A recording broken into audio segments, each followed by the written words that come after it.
আশা করছি সবার জামাই ষষ্ঠী খুব ভালো কেটেছে, আমাদেরও খুব ভালো কেটেছে।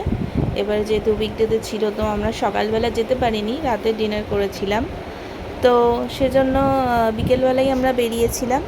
এবারে তো ভাবিনি যেতে পারবো, তো যাই হোক গিয়েছি।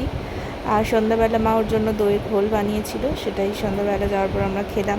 তারপর ফল মিষ্টি চিড়ে যা যা ছিল আর কি, সেই সমস্ত নিয়ম অনুযায়ী খাওয়া দাওয়া হয়েছিল। আর এদিকে মা ওর জন্য একটু চিকেন কাটলেট বানিয়েছিল, সেটাই দিয়েছিল।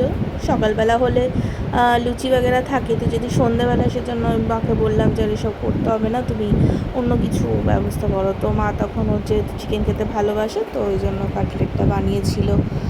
আর যেহেতু রাতের খাওয়া দাওয়া, সেজন্য মাকে অত ভাজা ডাল তরকারি অত কিছু করতে বারণই করেছিলাম।